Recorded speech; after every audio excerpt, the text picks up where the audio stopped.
सच्ची भक्ति और आध्यात्मिक मार्ग में कुछ कई चुनौतियां हमारे सामने आती हैं। उस वक्त एक भक्त का विश्वास अपने इष्ट पर कितना है यह पता चलता है। यही समय भक्तों की परीक्षा का समय होता है जो बताता है कि हमारी भक्ति कितनी गहरी है। तो आज बहुत ही महत्वपूर्ण विषय के ऊपर हम बात कर रहे हैं। यह जो परीक्षाएं हैं उनका क्या स्वरूप होता है, किस रूप में भगवान हमारी परीक्षा लेते हैं, उनका उद्देश्य क्या होता है और कैसे इन परीक्षाओं से गुजरना होता है। तो सबसे पहले यदि बात करें कि भगवान शिव अपने भक्तों के लिए यह परीक्षाओं की स्थिति क्यों पैदा करते हैं। भक्त के जीवन की परीक्षा भक्त को अपनी भक्ति में मजबूत कराती है और यह परीक्षा भक्त को अधिक सहनशील और समझदार बनाती है। आपका दृष्टिकोण पहले से ज़्यादा विशाल होने लगता है। आपकी प्रतिभा आपके मूल्य को निखारने के लिए यह परीक्षाएं होती हैं, क्योंकि आपके विश्वास आपके मनोबल को बार बार तोड़ा जाता है, उस पर चोट पहुंच जाती है। आपको भक्ति मार्ग से विचलित करने के लिए, आपको भक्ति मार्ग से भटकने के लिए, और यदि आप विचलित नहीं हुए, आप यदि डरे नहीं, भटके नहीं, तो आपको जीवन में जो चाहे फिर वह सब आपको आपके इष्ट देते हैं। और आइए जानते हैं कि परीक्षाओं का क्या स्वरूप होता है। हमने पाया कि 3 स्वरूपों में भगवान अपने भक्तों की परीक्षा लेते हैं। पहला, भक्ति की प्रारंभिक अवस्था, जब बहुत परेशानियों से उलझा हुआ व्यक्ति भगवान शिव की शरण में जाता है ताकि उसे उन परेशानियों से छुटकारा मिल जाए। व्यक्ति अपने अतीत से दुखी होकर भगवान शिव की शरण में आता है।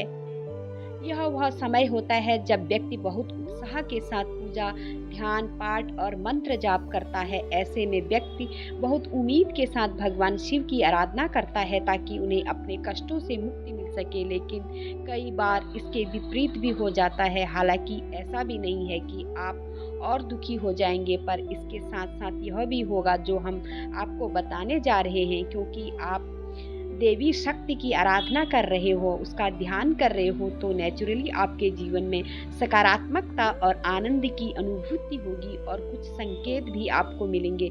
जैसे प्रारंभिक अवस्था में स्वप्न में शिवलिंग के दर्शन होना, जो भी आपको इष्ट उनके दर्शन होना, स्वप्न में मंदिर दिखाई देना और दिव्य दृष्टि स्वप्न में दिखाई देना, देव दर्शन होना, आपके अंदर भक्ति भाव का बढ़ जाना। इस प्रारंभिक अवस्था में भक्ति भाव बहुत अधिक बढ़ता है, क्योंकि भक्ति के अंदर नया उत्साह होता है। उसे लगता है कि अब उसके कष्ट समाप्त होंगे, उसे सुख की प्राप्ति होगी। तो इस वजह से भक्ति भाव बहुत बढ़ने लग जाता है और व्यक्ति के अंदर एक आनंद की अनुभूति होती है।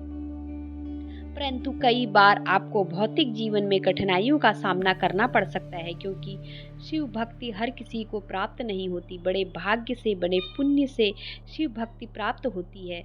भक्ति के प्रारंभिक अवस्था में कई बार कार्य सिद्ध में विलंब होने लगता है और अलग अलग व्यक्तियों को उनकी भक्ति के हिसाब से, उनकी ऊर्जा के हिसाब से, उनके कर्म बंधनों के हिसाब से अलग अलग चैलेंज फेस करने पड़ते हैं और भक्ति की अलग अलग परीक्षाएं होती हैं। जैसे आपने देखा होगा कि कई बार भक्ति करने से घर में मनमुटाव जैसी स्थिति उत्पन्न होने लगती है। भक्ति करते समय शरीर में दर्द होता है, पूजा बैठने पर ध्यान नहीं लगता या बहुत ही अनचाहे विचार मन में आने लगते। ऐसे में भक्ति नहीं हो पाती। ऐसा लगता है कि अब कार्य पूर्ण होने वाला है, लेकिन अंत में वह जो कार्य यह पूर्ण नहीं होता। जैसे आपको सकारात्मक ऊर्जा का अनुभव होता है, वही आपको कुछ अनचाही परिस्थितियों से गुजरना पड़ता है। लेकिन अगर ऐसा कुछ हो रहा है तो यकीन मानिए यह बहुत अच्छा संकेत है, जिसका अर्थ है कि आप शिव भक्ति सफल हो रही है। यह हर भक्त के साथ प्रारंभिक अवस्था में होता है, लेकिन आपको घबराना नहीं है। देखिए इसका कारण कि जब आप कष्टों से मुक्ति पाने के लिए शिव की भक्ति करते हैं तो जो आपके पुराने कार्मिक बंधन हैं वो क्षीण होने लगते हैं और इस प्रक्रिया में असफलता हाथ लगती है। या ठीक वैसे ही जैसे यदि आपने एक गिलास में पानी डाला तो उस गिलास में पानी की बाहर निकलने, यानी जो आपने बोया वही आपको मिलेगा। यदि आपने पहले कुछ बुरे कर्म किए हैं तो भक्ति के द्वारा पहले उन बुरे कर्मों को काटा जाता है, जिससे हमारा आगे आने वाला सारा जीवन सुखमय हो सके। हम तो ऐसे ही डोल जाते हैं, जरा सा दुख आया नहीं कि हम भक्ति को ही छोड़ देते हैं। भक्ति के दौरान यदि आप सुखी नहीं हैं तो समझ लीजिए कि आप जन्मों जन्मों के जो पाप हैं, जो बुरा प्रारंभ है, भगवान शिव उसे काट रहे हैं। इसलिए धैर्य बनाए रखें, क्योंकि यह वह समय है जब बहुत कुछ अच्छा आपके जीवन में आने वाला है।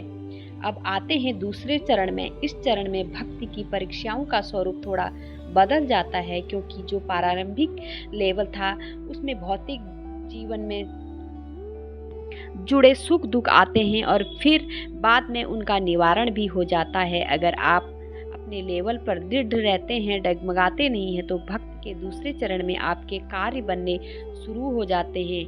आपको सफलता मिलने लगती है, या जो भी आपने मनोकामना मांगी थी या जो भी आपने सोचा था वह पूर्ण होने लगता है। आपका दिव्य शक्तियों के साथ संपर्क स्थापित हो जाता है और आपके इष्ट भगवान शिव आपको दिव्य अनुभव कराते हैं। स्वप्न के माध्यम से ध्यान में या जागृत अवस्था में आपको दिव्य शक्तियों की मदद मिलनी शुरू हो जाती है। ऐसा इसलिए होता है क्योंकि आपके इष्ट भगवान शिव आपको किसी न किसी माध्यम पर आप तक मदद पहुंचाते हैं। आइए अब जानते हैं दूसरे चरण में परीक्षाएं कैसी होती हैं। दूसरे चरण में आपके मन की परीक्षा होती है। माया जाल मन को चंचल बना देता है। संसार का आकर्षण मन को भक्ति से हटने लगता है। मन में लालच, विकार आदि बढ़ जाते हैं। इस प्रकार की वृत्तियां मनुष्य को घेर लेती हैं। जब आप पूजा पाठ करते हैं तब आपका मन आपको पूजा में ज़्यादा समय बैठने नहीं देता। शरीर आकर्षण बहुत आपको घेरने लगता है। इस दूसरे चरण में साधक को बहुत संभल कर रहने की आवश्यकता होती है। इस माया जाल को साधक से बचकर चलना चाहिए। अगर इसमें फंस जाए तो अपने इतनी मेहनत से पुण्य अर्जित किया उसका क्षण हो जाता है और फिर जो वह इन स्थिति में आ जाता है जिस स्थिति में वह पहले था। अब बात करते हैं तीसरे चरण की। देखिए, यह जो परीक्षा की मैं बात कर रहा हूँ यह तब होती है जब मनुष्य शिव भक्ति या आध्यात्मिक के क्षेत्र में बहुत ऊंचा उठ जाता है। वह बहुत आगे निकल चुका होता है। सोचिए, इतने सालों का अनुभव, इतने पुण्य, इतनी भक्ति उसकी प्रबल हो जाती है, तो इस समय की जो परीक्षा उसकी क्या अनुभव होता है। पहली बात तो संसार उसके लिए बहुत आसान हो जाता है, क्योंकि उसका सोचा हुआ बहुत जल्द पूरे हो जाता है। बहुत सी सिद्धियां उसे प्राप्त हो जाती हैं। देवताओं की दिव्य शक्तियां उसके साथ चलने लगती हैं। वह मनुष्य साक्षात इन शक्तियों का अनुभव करता है। सिद्धियां, शक्तियां मिलने पर कई बार साधक के अंदर अहंकार का भाव भी आ जाता है। मोक्ष, जो कि अंतिम लक्ष्य होना चाहिए मानव जीवन का, उससे वह भटक जाता है। लेकिन जो गुरु शरणागत है वह ही इस चरण को पार कर पाता है। कई बार ऐसा साधक सिद्धियां, शक्तियों से चमत्कार दिखाकर प्रशंसा अर्जित करने में लग जाता है, जो आगे चलकर मोक्ष प्राप्ति में बाधा बनती है। जब साधक की सिद्धियां मिल जाती हैं तो वो अपना अतीत भूल जाता है कि कैसे उसने भक्ति शुरू की थी और आज वह इस भक्ति के सहारे कहां से कहां आ गया। लेकिन शक्तियां प्रदान होने पर साधक भूल जाता है कि उसे मोक्ष की प्राप्ति भी करनी है।